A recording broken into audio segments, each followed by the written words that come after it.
And every time I've met this guy, I have had to resist the urge to stick my thumb in his eye or punch him in the throat. Well, a good smack to the Adam's apple.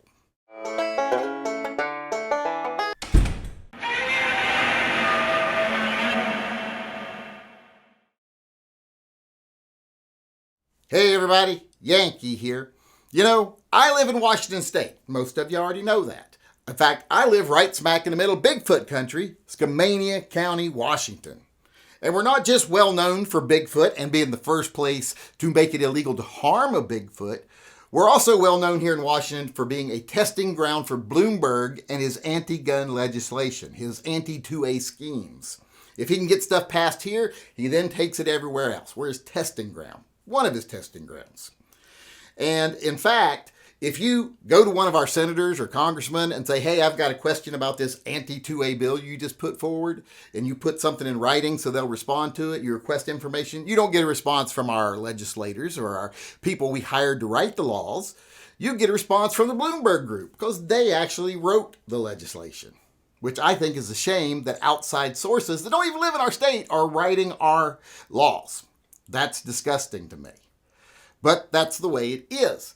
And right now we've got a new scheme that is on its way to the governor's desk, and I'm sure he'll sign it because he is a slimy little weasel.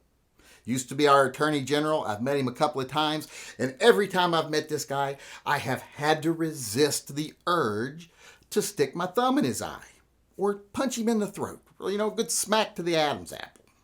I don't care who you are. I don't care if you are a millennial, pacifist, vegan, Buddhist. If you meet this guy, you have to repress the urge to punch him. He's one of those guys. He's very punchable. Because you can tell when you shake his hand or look him in the face that this guy leaves a slime trail wherever he goes. He's a sleazy politician.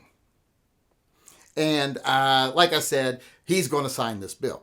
And everyone knows I don't like background checks. And a lot of people are saying, oh, this new bill, which is a permit to purchase bill, isn't much different than background checks. I mean, you go through a background check every time you buy a gun. So what's wrong with having to go through something every 5 years to be able to buy guns? Well, like I said, I don't believe in background checks. I don't think if you can't handle your Second Amendment rights, I don't think you should be out and about. You should be in prison. If you can't be trusted with your rights, you shouldn't be free. If you've done something to show you can't be trusted, well, you should be serving your time. And once you're out, you should be rehabilitated. That's what prisons should be about. I know we've gotten away from that, but that's what they're supposed to be about. But as I was saying, they're putting forward this permit scheme where you have to, every 5 years, get trained, get tested, and apply for a permit to buy a gun. And that is not just like going through a background check every time you buy a gun. When you go through a background check, when you buy a gun, they call the state comes back and says, yeah, they don't have any felony convictions or any disqualifying things that would prevent them from owning a gun. Which, like I said, I don't like that. But this scheme is way worse because not only are you being vetted after you've purchased something that you have the right to purchase, you're being told you have to come and seek permission to even instigate the process, to initiate the process. You can't even start to buy that gun until you've come to the state, shown them that you're trained enough, you're skilled enough, you're smart enough not to carry. This training is not for carry. This is just for buying. You have to come and show them that. And then they have to put their stamp on it. And they charge you for the training, they charge you for the permit to purchase, etc. So there's also financial roadblocks in the way, plus the whole rigmarole of going through the process, doing it, taking the time, and then having to have validation from the sitting state leaders that you are good enough to exercise your Second Amendment rights, that you're trustworthy. Imagine if they did this on any other rights. Imagine if they said, well, yeah, you're entitled to the Fifth Amendment, but only if you're an upstanding citizen. If we determine you're not, well, then, yeah, you don't have that right. Or, yeah, you have a right to not be searched illegally. You have a right to privacy, but not if we declare you're a scumbag. If we've given you that nomenclature, we put that label on you, well, then your rights, you don't get them. And that's what these purchase schemes are. Until the government tells you you can do it, you can't exercise your rights. And therefore, that's not a right. That's a privilege you're being granted by your state government. You're being granted the privilege of engaging in your federal right to buy a firearm. That's way worse than a background check. Way, way, way worse than a background check. And you have to do it every 5 years. So you have to go through this process of getting permission all the time. And this is a ridiculous thing. It's not going to stop any crimes. One of the See You Next Tuesdays that was a sponsor on this bill for Bloomberg up at our state capitol said, now get ready, this is ridiculous. They said, if we had passed this 10 years ago, we'd have saved 2,500 lives or something like that. Something really specific and stupid, which is ridiculous.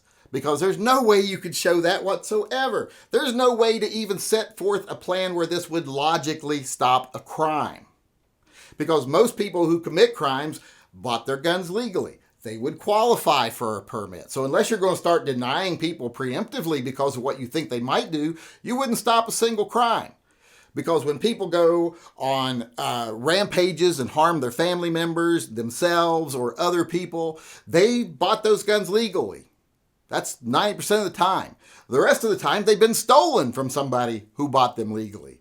And when criminals commit crimes, they either bought the gun legally, bought the gun through a straw purchase from someone who could buy it legally, or they got it through theft. So this kind of law doesn't do anything at all to stop crime. What it does do is it prevents you from exercising your constitutional right without the state giving you permission first. What it does do is make a lot of people who don't stay up on the law, who want to go into a gun shop and buy something, find out when they get there, they can't buy it. And now they've got to go through a long 30-day, 60-day process, and that's just from the time you apply. That's after you've gotten your training, you've met the requirements, you turn in your paperwork to the state. It could be 30 days or 60 days just to get the permit.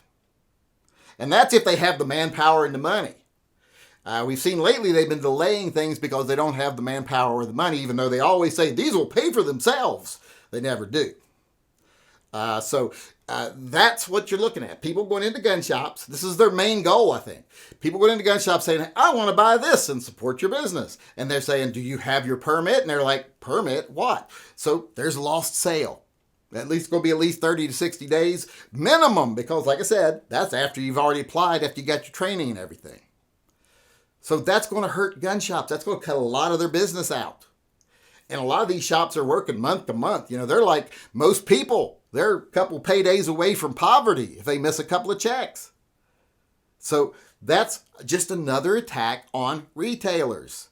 And, you know, if retailers aren't selling them, distributors aren't moving them. If distributors aren't moving them, manufacturers don't really have reason to make them. So it goes up the chain, that damage. And that's the goal of these laws. Not only is it to say, hey, you're a subject of the state and the state will decide when you can exercise your rights. It also is harming the businesses that provide us the firearms. It makes it to where it's harder for them to sell because you know everyone's not going to run out and get their permit. A lot of people aren't even going to be really aware of what it is. And when someone finds out, oh, I need a gun, like some ex-wife or ex-girlfriend of some guy whose nut job decides, I need to get a gun for defense because I got to protect me, my children, and whatever. Or maybe some guy says, oh, I pissed off the wrong people. You know, I actually snitched on a gang member the other day because they were committing a crime, harming children, and now they're going to come after me. I need to be armed because I'm in more danger now. They're going to find out then and there that, oh, you mean I got to go through this long training process and all these hoops and hurdles, and then I got to come up with money to pay for the right, and then I got to apply and wait 30 to 60 days?